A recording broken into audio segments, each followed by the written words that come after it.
എല്ലാവർക്കും എൻ്റെ പുതിയ വീഡിയോയിലേക്ക് സ്വാഗതം. ഇന്ന് നമ്മൾ നോക്കാൻ പോകുന്നത് ദ അമച്വർ എന്ന് പറയുന്ന ജെയിംസ് ഹാവ്സ് സംവിധാനം ചെയ്ത ഒരു ആക്ഷൻ ത്രില്ലർ മൂവിയെ പറ്റിയാണ്.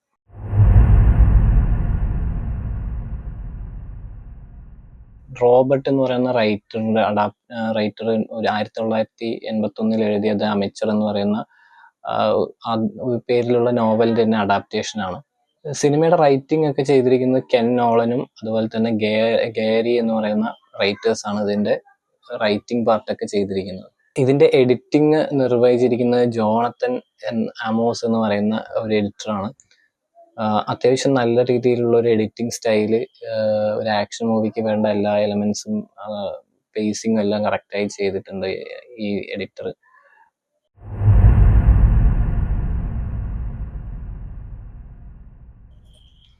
ഓക്കെ, പ്ലോട്ടിനെ പറ്റി പറയുമ്പോൾ ചാർലി ഹെല്ലർ എന്ന് പറയുന്ന ഒരു CIA ക്രിപ്റ്റോഗ്രാഫർ ആണ് ഇതിലെ നായകൻ. ലീഡ് ക്യാരക്ടർ എന്ന് പറയുന്ന അദ്ദേഹമാണ്.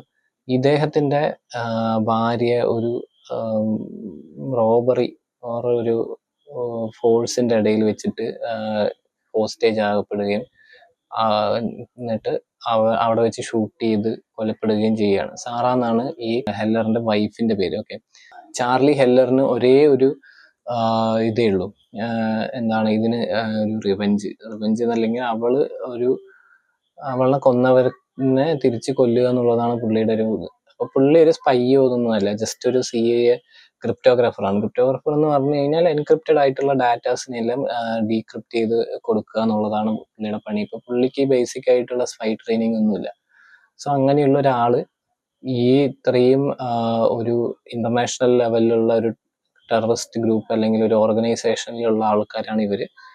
അതിലെ ഈ ഇവളെ കൊല്ലുന്ന സാറ എന്ന് പറയുന്ന കൊല്ലുന്ന ആളിനെ ട്രാക്ക് ചെയ്യാനും അവരെ കൊല്ലുകയോ ഇല്ലയോ എന്നുള്ളതൊക്കെയാണ് ഈ ഒരു സിനിമയുടെ ബാക്കിയുള്ള ഭാഗങ്ങളിലൊക്കെ പറയുന്നത്. പിന്നെ സ്പോയിലേഴ്സ് ഒന്നും ഇല്ലാതെ പറയാനാണ് മാക്സിമം നോക്കിയിരിക്കുന്നത്. ട്രെയിലറിലുള്ള ഒരു എലമെന്റ് തന്നെയാണ് ഈ പ്ലോട്ടിന്റെ മൊത്തം സമ്മറി.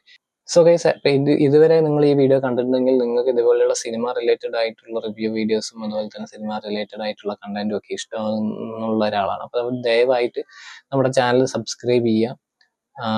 സബ്സ്ക്രൈബ് ചെയ്താലേ നമുക്ക് കൂടുതൽ വീഡിയോസ് ചെയ്യുമ്പോൾ കൂടുതൽ റീച്ച് ഒക്കെ കിട്ടുള്ളൂ. അപ്പോൾ ദയവായി എല്ലാവരും സബ്സ്ക്രൈബ് ചെയ്യുക. ഇതുവരെ എൻ്റെ വീഡിയോ കാണേണ്ട 99% വരും സബ്സ്ക്രൈബ് ചെയ്തിട്ടില്ല.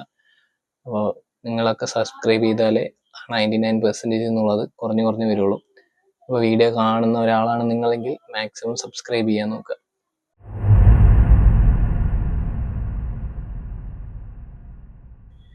സോ ഒരു ക്ലീഷേ മോട്ടിവേഷൻ തന്നെയാണ് ഒരു ആക്ഷൻ, മിക്കവാറും ഉള്ള ഒരു ആക്ഷൻ ഡ്രാമയ്ക്കൊക്കെ വരുന്ന ഒരു ക്ലീഷേ മോട്ടിവേഷനാണ്. ഒന്നിലെ ആരെങ്കിലും കിഡ്നാപ്പ് ചെയ്യുക അല്ലെങ്കിൽ ആരെങ്കിലും കൊല്ലും, അതിന്റെ റിവെഞ്ച് സ്റ്റോറി. സോ ആ ഒരു എലമെന്റ് ഈസ് ക്ലീഷേ.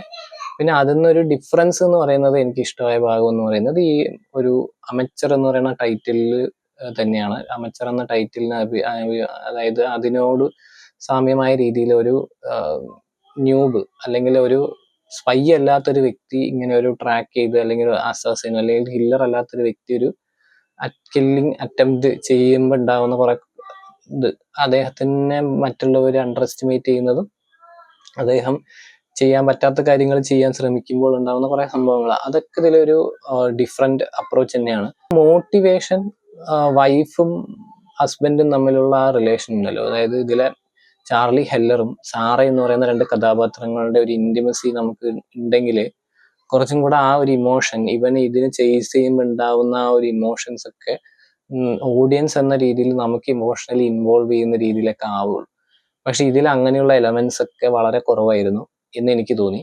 സോ അങ്ങനെ കുറച്ചും കൂടെ അവരുടെ ഒരു ബോണ്ടിങ് കാണിക്കുന്ന കുറച്ച് കൂടെ എലമെന്റ്സ് ഇതിൽ വന്നതാണെന്നുണ്ടെങ്കിൽ കുറച്ചും കൂടെ നന്നായിട്ടുണ്ടായിരുന്നു എന്ന് എനിക്കൊരു അഭിപ്രായമുണ്ട്. ആൻഡ് ആ ഒരു പാർട്ട് ഇമോഷണലി നമുക്കുമായിട്ട് കണക്ട് ചെയ്യാൻ ഈ ഒരു സിനിമയ്ക്ക് പറ്റിയിട്ടില്ല. പിന്നെ ഉള്ളത് ഇതേപോലെ തന്നെ കൂടുതൽ സമയമുണ്ട്. അതായത് ഒരു ഇംഗ്ലീഷ് സിനിമ, ഒരു ബോളിവുഡ് സിനിമ എടുക്കുന്നതിലും കൂടുതൽ ടൈമുള്ള ഒരു സിനിമയാണ്. 2 hours എങ്ങാണ്ടാണ് റൺ ടൈം. അപ്പൊ അത്രയും ടൈം എടുത്തിട്ടും പക്ഷെ വേണ്ടവിടെയൊന്നും അവർ ആ ഒരു ടൈം യൂട്ടിലൈസ് ചെയ്തിട്ടില്ല എന്നുള്ളതാണ്. അതായത് വേണ്ട കാര്യങ്ങൾ പറയാൻ ടൈം യൂട്ടിലൈസ് ചെയ്തിട്ടില്ല, പക്ഷെ അനാവശ്യമായ കാര്യങ്ങൾ പറയാൻ കുറച്ച് യൂട്ടിലൈസ് ചെയ്തിട്ടുണ്ട്. പക്ഷെ അന്ന് അത് എഡിറ്റിങ്ങിന്റെ പാഴ്ചയാണോ എന്നല്ല ഉദ്ദേശിക്കുന്നത്. മേ ബി അതിന്റെ സ്റ്റോറി ഈ നോവലിന്റെ സ്റ്റോറി ബേസിലായിരിക്കും അവർ അങ്ങനെയാണ് എടുത്തിട്ടുണ്ടാവുമെന്ന് എനിക്കറിയില്ല. അത് അപ് ടു ഡയറക്ടർ. ബട്ട് എനിക്കിങ്ങനെ ഒരു പേഴ്സണൽ ഫീല് തോന്നിയിട്ടുണ്ടായിരുന്നു. ഇനി എനിക്ക് ഇഷ്ടമുള്ള കാര്യങ്ങൾ പറയുന്നതിന് മുമ്പ് ഈ വീഡിയോ നിങ്ങൾക്ക് ഇഷ്ടമായെങ്കിൽ ദയവായി ലൈക്ക് ചെയ്യാൻ മറക്കരുത്. നിങ്ങളുടെ ലൈക്കാണ് നമുക്ക് മോട്ടിവേഷൻ. നമ്മൾ ഈ യൂട്യൂബ് ആൽഗോരിതത്തിൽ ലൈക്ക് കൂടുന്തോറും കുറച്ചും കൂടെ റെക്കമെൻഡേഷൻസ് ഒക്കെ പോകാനുള്ള സാധ്യത കൂടുതലാണ്. അപ്പോൾ ലൈക്ക് ചെയ്യാം. ആൻഡ് വൺസ് മോർ ഒന്നും കൂടെ നിങ്ങളെ സബ്സ്ക്രൈബ് ചെയ്യാൻ റിമൈൻഡ് ചെയ്യാണ്. ദയവായി സബ്സ്ക്രൈബ് ചെയ്യാം.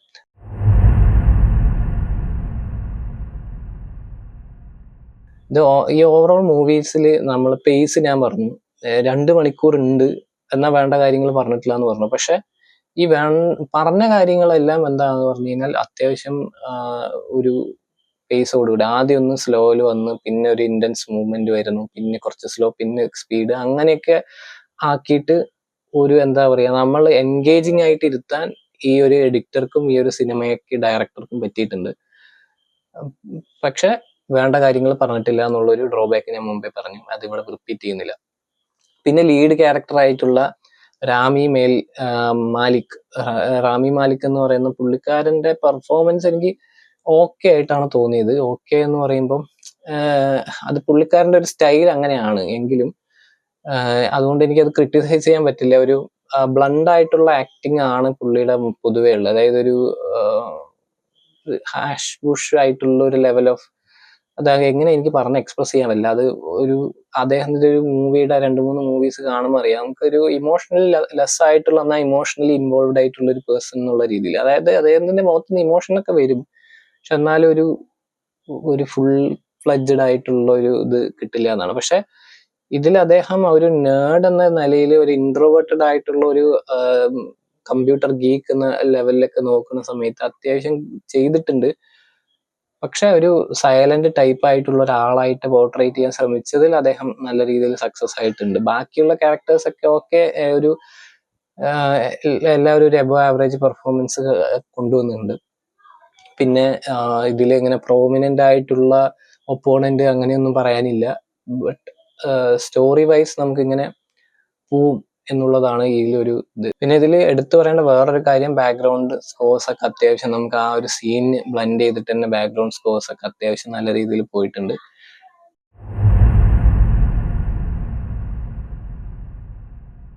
പിന്നെ എൻ്റെ ഫൈനൽ ഒപ്പീനിയൻ, മൊത്തത്തിലുള്ള എൻ്റെ ഒരു ഒപ്പീനിയൻ പറയുകയാണെന്നുണ്ടെങ്കിൽ എനിക്കൊരു സ്പൈ മൂവി വിത്ത് ഒരു ഡിഫറെന്റ് അപ്രോച്ച് ഇഷ്ടമാണ്. അതായത് ഒരു super human John Wick kind of അങ്ങനെയുള്ള ഒരു റിവെഞ്ച് സ്റ്റോറി അല്ലാതെ ഒരു നോർമൽ പേഴ്സൺ അല്ലെങ്കിൽ ഒരു അത്ര ടാലന്റ് ഒന്നും ഇല്ലാത്ത എന്ന അദ്ദേഹത്തിന്റെ കഴിവുകളെ വെച്ചിട്ട് ഉള്ള ഒരു എന്താ പറയാ ആക്ഷൻ ത്രില്ലഡ് ആയിട്ടുള്ള ഒരു മൂവി വേണമെന്നുണ്ടെങ്കിൽ ഇതൊരു വെറൈറ്റി അപ്രോച്ചാണ്.